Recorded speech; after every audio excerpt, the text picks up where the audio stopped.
out, too. ABC Saturday Night Football features regional action. Most of the nation will see Brian Kelly's Cincinnati Bearcats host their Big East rival Connecticut Huskies. After landing in the top 5 of the BCS standings, can the undefeated Bearcats continue their dominance again tonight? Others will see Oklahoma, Nebraska, or USC, Arizona State. Check your local listings. Saturday Night Football, presented by Southwest Airlines, ABC at 8 Eastern, 5 Pacific tonight. Well, got 30 laps to go in this one here at Texas today. Kyle Busch has been the dominant car. Brendan Gaughan into the wall just a bit ago, and then the caution for debris, and we'll show you the debris here. It happened on the back straightaway. It likely came from the 62 car, but it was the 66 car, Stephen Wallace, that actually hit it and kicked it up in the air. Yeah, it kind of looks that way. It looks like it might be a piece of a side skirt. That's what it looks like to me right now. I look probably a right rear or a left rear side. See John Westali hit it right there, knock it out of the way, but pretty flat. That's probably what it is. Now, Rusty, I've never driven a race car at 190 miles an hour to a place like this, but what is that like when you hear something like that go up under your car? You're like, oh my gosh, what's going on? The first thing you hope is that you don't blow a tire out or tear something up under the car. Kevin Harvick sitting in 6th position, and his anger at his crew's last stop has continued. To finish the freaking day. Can't have 3 good ones and 1 bad one. Congratulations. Great job. Every freaking time I got a chance to win, we screw it up. It all happens on pit road. I want to thank my guys. Done a real good job. Now, Ernie, he also said the car was plowing. Does he have a chance to make up the positions, and can he get it back together? He's obviously very upset about the last pit stop. Yeah, well, we got back there in bad air, and now the car don't turn.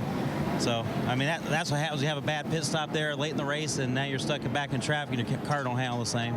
So it's going to be tough. We're going to have to get a good restart, and hopefully we can get up there in some clean air. We'll see what he can get, Jamie. He was one of the early challengers of Kyle Busch. He was, and he still is, apparently. Jason Ratcliffe. Jason, you guys just adjusted for the changing track conditions. How much did you have to figure that in? Well, we made an adjustment because we were a little bit tight the stop prior to this, and he said it was too far. But we heard some other guys complaining about the same thing, just being too free. So I think half of it was the racetrack and half of it was the adjustment. Right there, we went about halfway back on it. Car's still a little bit free, but I think it's where we need to be to go to the end right here. All right, he's going for 4 straight here. We'll see if he can do it, guys. As we get ready to go back to green, Justin Allgaier is back out on the track, albeit 50 laps down, but points are points. And Bobby Hillin Jr., 33 laps down, is back out there. As we go back to green flag racing, it's Kyle Busch, Kenseth, Leffler, Brad Keselowski. That's your top 4. It looks like the 88 may be having some kind of problem on these restarts here. It's like maybe he doesn't have one of the gears. I don't know, maybe a while ago if it was 3rd gear or something, and now he doesn't have that.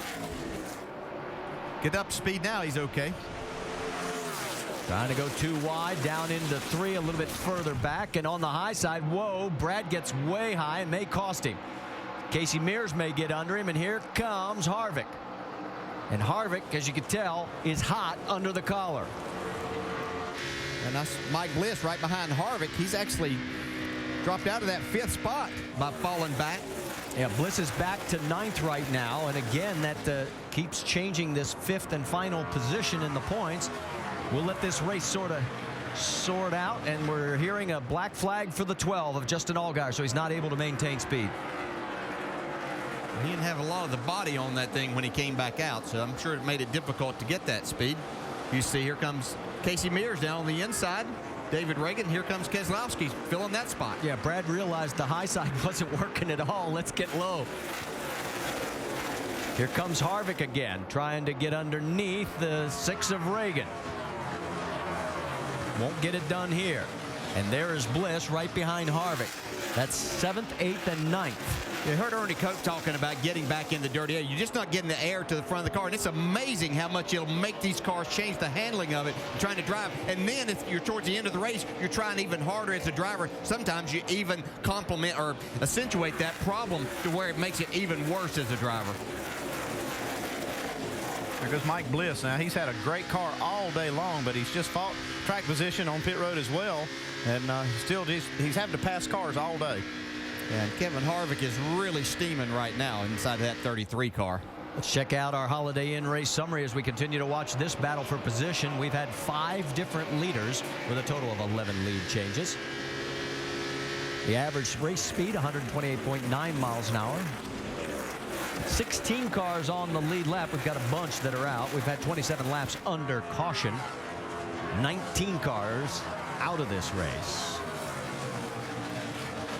And that is a high for the 2009 NASCAR Nationwide Series season. 19 cars behind the wall.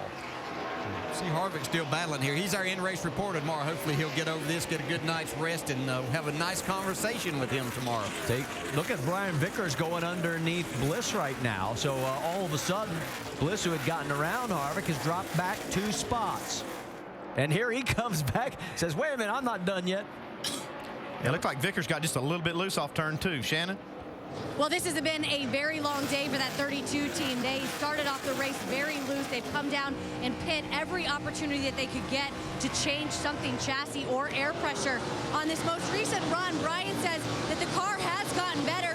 Still just a little bit tight, though. As you guys saw, that he was a little bit loose, but he was saying it was a little bit tight last time I heard. Thanks for the update, Shannon. As you can see the numbers on Brian, where he started and where he is right now. And oh no, Stephen Wallace into the wall.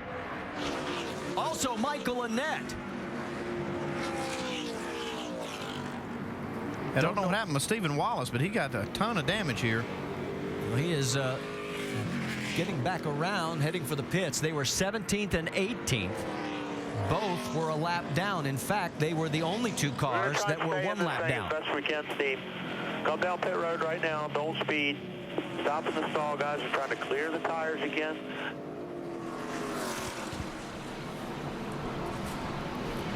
Remember, Michael Annett was in the battle for 10th in the points position. Michael McDowell is already out of the race. He's 11th in the points. And remember that these were the only 2 1 lap down, so the next yellow, one of them would have gotten the lucky dog, and now neither one will. Yeah, they were battling for this spot on the racetrack, and you get to racing that hard, sometimes you find yourself in a little bit of trouble. Let's see from the replay here. You see Steven right there. Michael Annett trying to go by on the high side. You see the 66 car get a little bit loose, slide up in the 15 of Michael Annett, had a run, and just got into the back of him. Boy, Tony Raines just gets by. All right, let's take a look at it in real speed. Listen. Yeah, it all happened so quickly. You're carrying a lot of speed off that corner. You're well over 160 miles an hour on the exit of that corner. Like I said, they had a lot at stake. Both of these teams did, trying to get that lap back. And they'll race hard for it. Just raced a little bit too hard. Yeah, Michael Annett, in his defense, he probably thought he had a run on the outside. He did have a run there, but as Steven got loose and had to chase his car up, there wasn't enough time for Michael Annett to make that adjustment and not get into the back of him. Dave? 16 car leaving after getting 2 tires. Kevin Harvick will take on 4 tires. Carl Edwards will take on 4 as well. The biggest debate was between Matt Kenseth and his crew chief Eddie Pardue. Leaving it in Pardue's hands. They'll come out first in this group, but back in that dirty air that you guys have been talking about. Man, I still like the strategy. Man, they're not able to beat Kyle Busch heads up, so get some tires, see what you got. Dirty air is not nearly as bad when you have better tires. Right, you can overcome it. 20 laps remaining. Kyle Busch stayed out, as did Leffler, Mears, Brad Keselowski. This is going to get quite interesting now, these guys. This might be the advantage they need over that 18 car. Well, we'll find out as we'll step out for one break here and come back to see who's going to win this race.